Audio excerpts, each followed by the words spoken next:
Mutfağıma hoş geldiniz. Bugün sizlerle kornişon salatalık turşusu tarifi paylaşıyorum. Asla erime olmayan çok lezzetli bir turşu oldu. 10 gün sonra sizler için açıyorum turşumu. Elimizi değmiyoruz. Elimizi değersek beyaz beyaz barlanmalar oluyor bakterilerden dolayı, elimizdeki bakterilerden dolayı. Hiç elimizi sürmeden bir çatal yardımıyla ya da böyle bir tutacak yardımıyla alırsanız şişeden çok daha iyi olacak.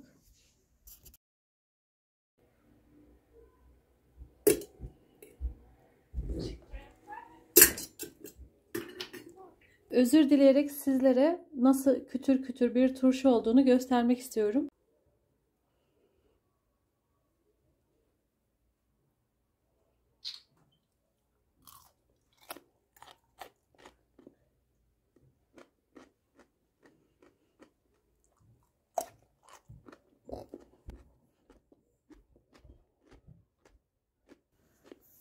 Affedersiniz, nasıl kütür kütür bir turşu olduğunu güvenerek deneyebilmeniz için göstermem gerektiğini düşündüm bu sesi.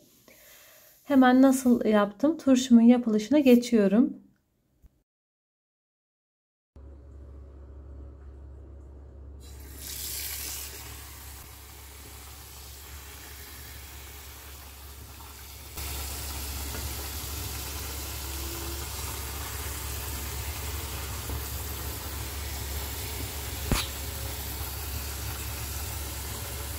Bol su ile temizliğinden emin olana dek birkaç kez yıkıyoruz. Uç ve baş kısımlarını alıyoruz bir bıçakla. Gözüküyor mu aşkım? Gözüküyor. Çok güzel. Tamam. Tırtıklı bir yapısı olduğu için aralarda toz toprak kalabiliyor. Ovalaya ovalaya güzel yıkamanızı öneririm. Turşumuzun bozulmaması, suyunun çok bulanık olmaması için temizlik kısmı önemli.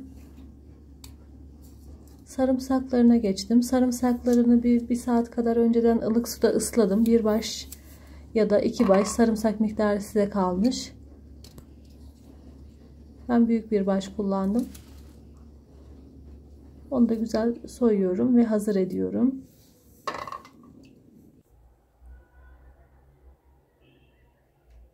$2 kilo kornişon salatalık, 3 tane limon, ikisini kullanacağım. Bir baş sarımsak, 3 kiloluk kavanoz için 3 yemek kaşığı kaya tuzu kullanacağım. 1 yemek kaşığı toz şeker, elma sirkesi ve üzüm sirkesi kullanacağım. Çok az limon tuzu ve nohut kullanacağım. 1 yemek kaşığı kadar da nohut kullanacağım. Limonlarımı dilimleyerek turşumun yapılışına başlıyorum.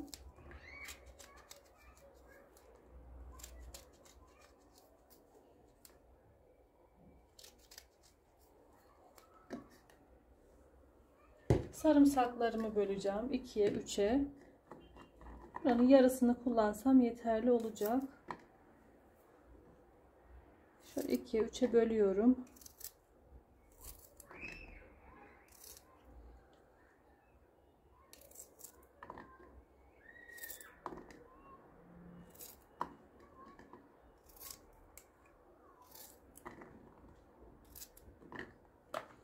İki üç sefer güzelce yıkadığım ve uç ve baş kısımlarını kestiğim salatalıkları dezenfekte edilmiş kavanoza doldurmaya başlıyorum.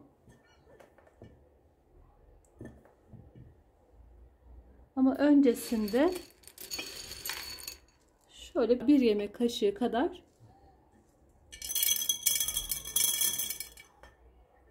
nohut ekliyorum. Nohut turşumuzun olgunlaşmasına yardımcı oluyor. Fermente olma sürecini kısaltıyor. Şöyle yatay bir şekilde dolduruyorum. Bir sıra doldurduktan sonra sarımsak, limon ve dereotu ekleyeceğim. Dereotu bu tarifte çok yakışıyor.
Acı biber seviyorsanız ekleyebilirsiniz istediğiniz miktarda.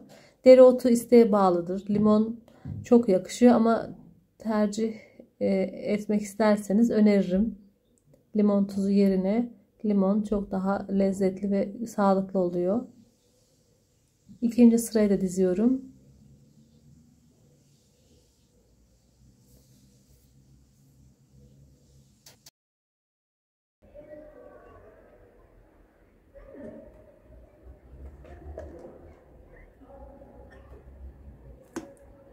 Bir ara ara dereotu serpiyorum. Dereotu çok yakışıyor. Limon dilimleri ekliyorum.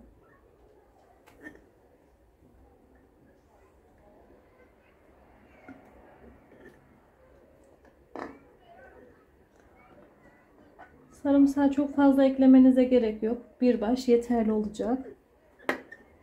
Lezzet kaybı olmaması için tüm malzemelerin orantılı olması gerekiyor. Ve sıkı bir şekilde doldurmaya devam ediyorum.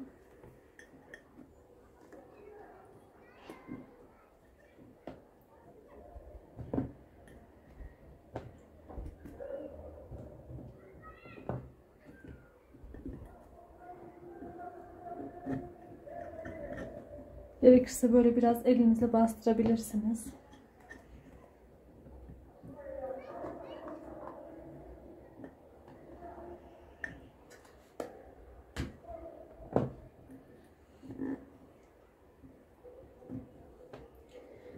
Bir buçuk kilo kadar salatalık sığdı. Ama ek malzemelerim de olduğu için sade yaparsanız 2 kilo tam gelecektir. Böyle ara ara yine biberlerimden de ekliyorum. Dereotu tutamı ekliyorum.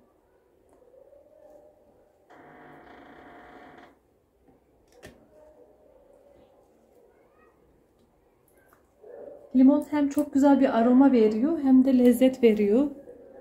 Çok yakışıyor.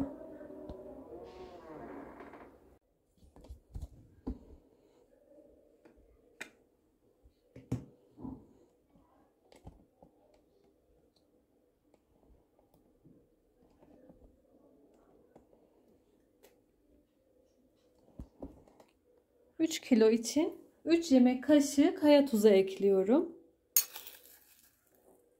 Silme olacak. Çok dolu dolu eklemeyelim. Çok da tuzlu olmasın.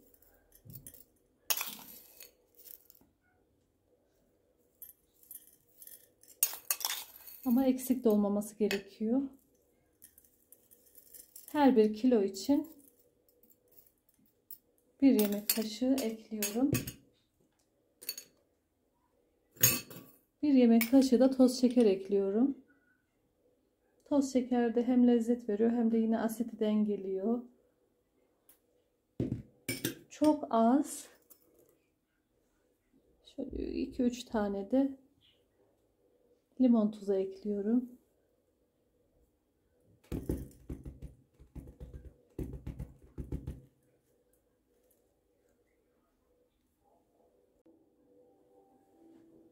Bir çay bardağı üzüm sirkesi. 1 çay bardağı da elma sirkesi kullanıyorum. Her iki sirkeyi birlikte kullandığınızda çok lezzetli oluyor. Dilerseniz daha fazla sirkeli seviyorsanız artırılabilir. Şimdi 1 litrelik kavanoza hazır içme suyu doldurdum. Ne kadar alacağını göstereceğim sizlere. Ölçü olarak da vereceğim.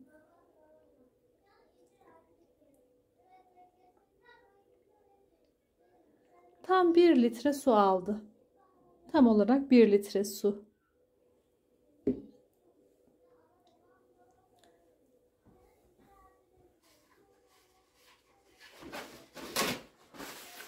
Kenarını köşesini siliyorum.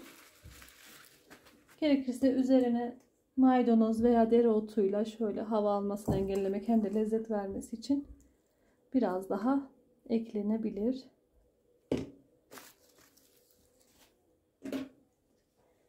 Sıkı bir şekilde kapatıyorum. Erimesi için içindeki tuzun erimesi için ara ara yuvarlayacağım. Sonrasında güneş görmeyen bir serin ortamda kış boyu saklayabiliriz.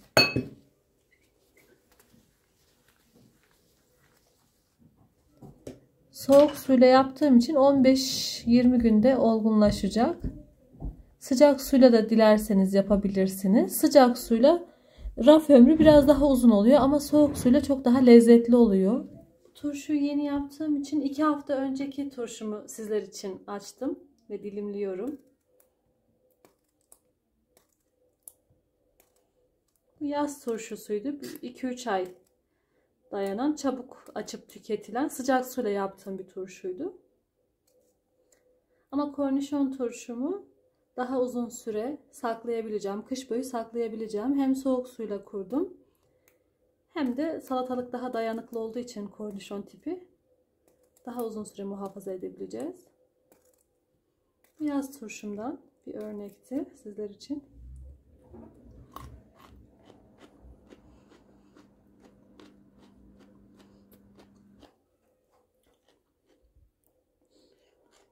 Gerçekten çok lezzetli. Aynı tarifle yaptım. Yalnızca kış için olanı soğuk suyla yaptım. Soğuk suyla yaptığımızda çok daha lezzetli oluyor. Yalnızca olgunlaşma süresi biraz daha uzun sürüyor. Dilerseniz tabi sıcak suyla da yapabilirsiniz eğer cam kavanoz kullanacaksanız. Ben soğuk suyla ve içme suyuyla, hazır içme suyuyla veya arıtılmış suyla yapmanızı öneririm. Turşu ile ilgili söyleyeceklerim bu kadar. Sormak istediğiniz sorular olursa bana yorumlardan yazabilirsiniz. Yeni tariflerimde ve başka tariflerimde görüşmek üzere. Videomu beğendiyseniz beğenmeyi, fikirlerinizi yoruma yazmayı lütfen unutmayın. Kendinize çok iyi bakın. Tekrar görüşmek üzere. Hoşça kalın.